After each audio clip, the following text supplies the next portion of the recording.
Welcome tall and all, welcome to my channel, my sawdust. I'm your host Deers. Today, I'm going to show you 7 secrets for using painter's tape. Yep, it's not just for paint. If you stick around to the end, I'll add a couple of bonus tips. Let's get to the first tip. Obviously the number one is for taping off corners, stuff like that when you're painting, but it's not just for that. So these tricks can be used anywhere, in the shed, as I am in here, the garage, basement, your home, and your room. When you're using your painter's tape, whether you're painting or doing some drywall, it can be used in different variety of ways. So follow me as I show you the first couple tricks.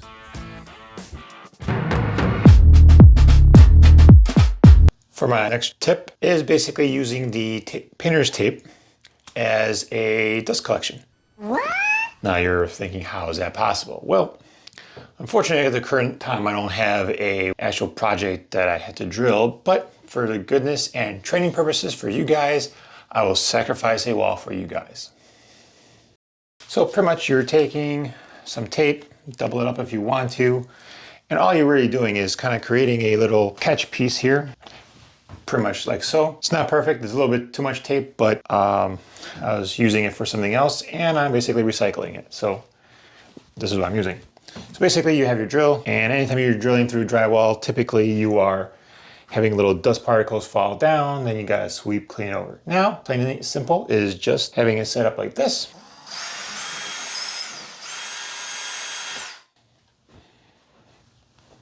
And there you go. Everything actually, along with some insulation, has just been caught right in the dust collection.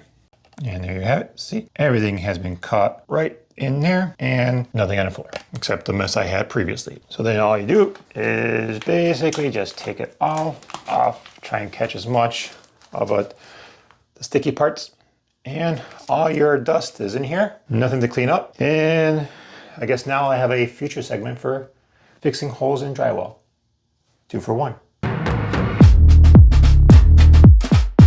Next little trick for the painter's tape is basically using it as like little notepads. So basically all you're going to do is tear a few pieces of tape and actually attach it to your tape measure. It doesn't have to be pretty, just a few. And then when you go somewhere to measure, whether it's right here, oh, that's going to be 6 inches. And you can basically tape it on your board. You're good to go. Another example is if I'm measuring something for something, where there's distance between here, whatever it case be. Let's say it is 15 3/4. So I'll just write down 15 3/4. Then all I gotta do is take it to my miter saw or table saw, and I have the measurement, measure out what I need, and make the cut.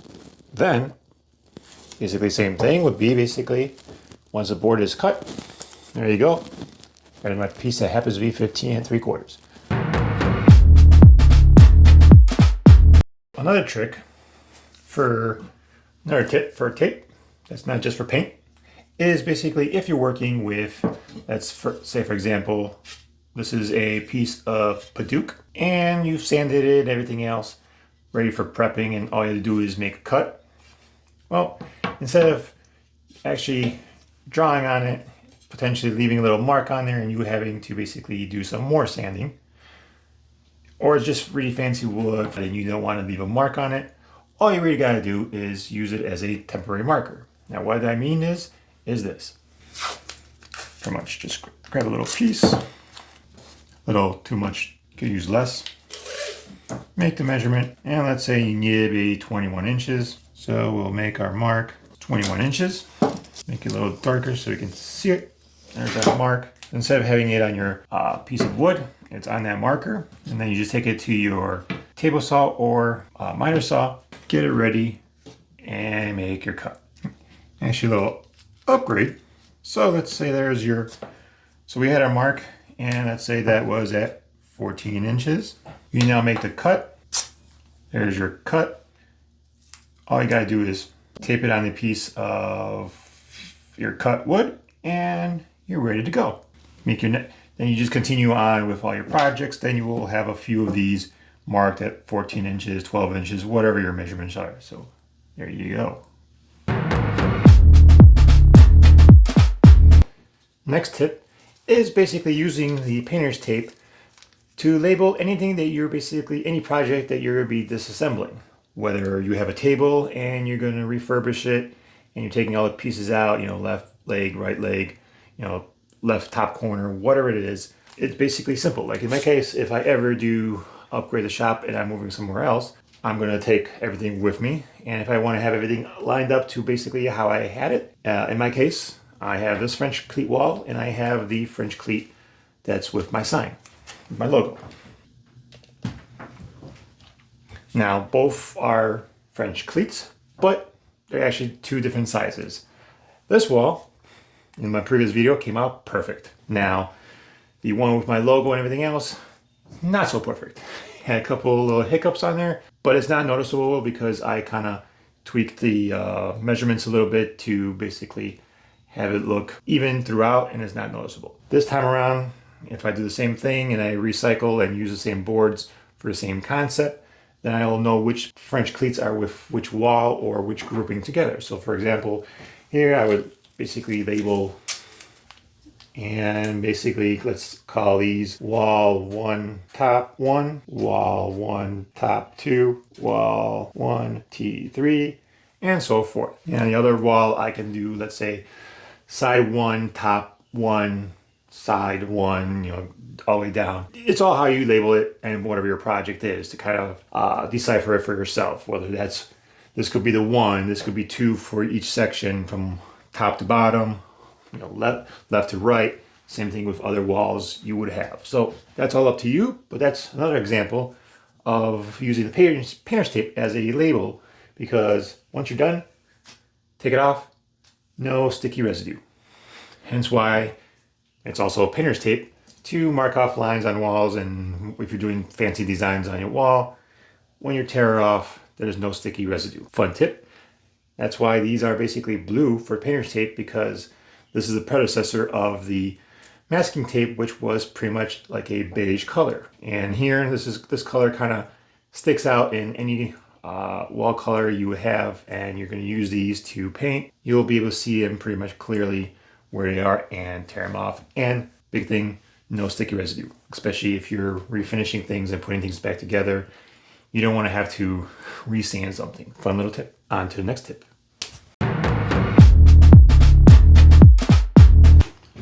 All right, so this tip, every woodworker pretty much knows this, but if you're new to woodworking or you're just doing a DIY project and you need to drill a hole, but only to a certain depth, you have a pretty easy option of using the painter's tape. And that's basically, you can do one of two things.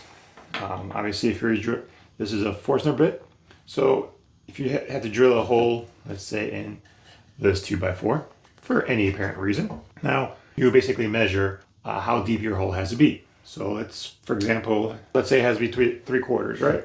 So that'll be right about there. So I have kept my mark there. Tear off some of your painter's tape and basically make yourself a little flag. So then once you attach it to your drill press or your drill, it also goes along. If you don't have a drill press or anything like that, and you're just going to use your regular drill and you have your drill bit, same thing. Let's say that's as deep as it needs to go through. Same thing. You would basically start drilling till that flag basically hits that wood, and then you're deep enough. And we'll start the machine. Now pay attention to the sound. As the tape hits the wood, there is this different tone that you will hear. Right there, the tape has touched. You're done. And there you go. And it's not all the way through. So there you go. So that was a tip of using painter's tape to basically mark the depth of any hole that you basically have to drill. It does come in handy. Recently I had a project making a coat hanger, If you want, you could check that out on my website. I have that available. If you guys want one, I can build you guys one, which will be on mysawdust.com. But back to the video here. It's basically very useful when you're doing repeated cuts and you have to have it specifically only so deep. So that's a trick for getting a consistent depth using the painter's tape. On to the next one. So the next tip for the painter's tape is basically, if you just follow me over here, the protection for your clamps. So as you can see, there's still some leftover tape on these, and it's basically to protect it when you're doing glue ups.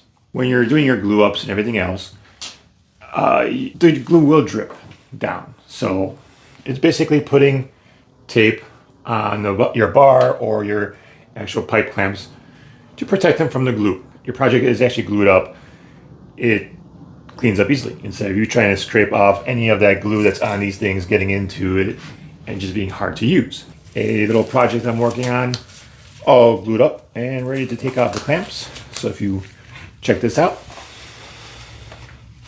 as you can see, here's my little project I'm working on, and basically taking the clamps off. Got a couple pieces here with the tape. That way it doesn't really stick on here, so it comes off easily and you're keeping your pads clean here. Same thing with the bottom pieces.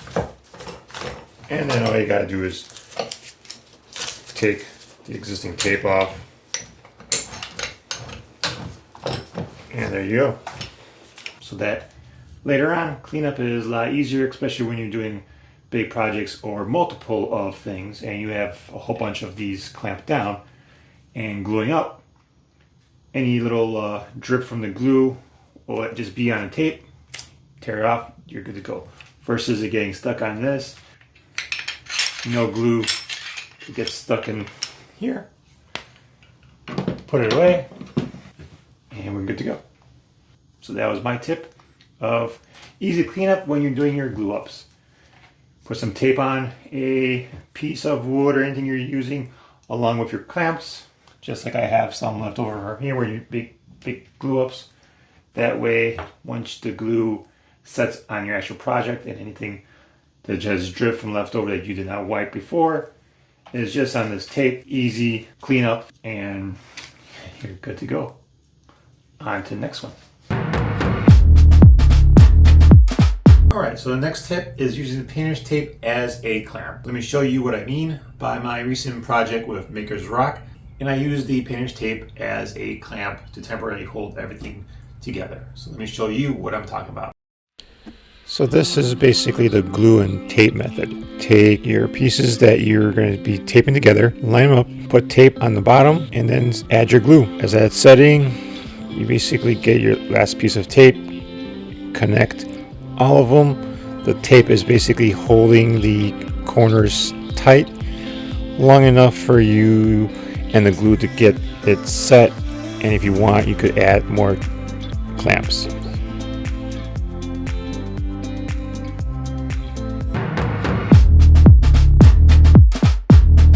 Another trick, as you can kind of see, this is my attempt for it, is basically using it as a lint roller.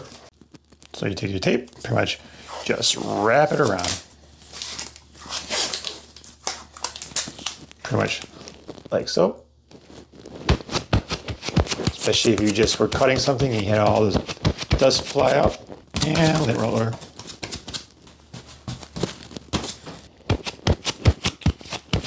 Look at that. A little dog hair along the way.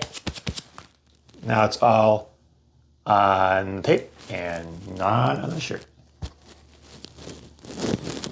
Very good tip. So that's 7 tips and tricks of how to use painter's tape along with a bonus. Now, I showed you a few. I do have more, so please subscribe to the channel, hit the like, hit the notification bell so you'll get notified when I release a few more tips and tricks on how to use painter's tape not just for paint. So tune in until next time. So until then, I'm gonna go make something. You continue watching some of my videos. So I hope you enjoy this, and I will see you on the next one. Later.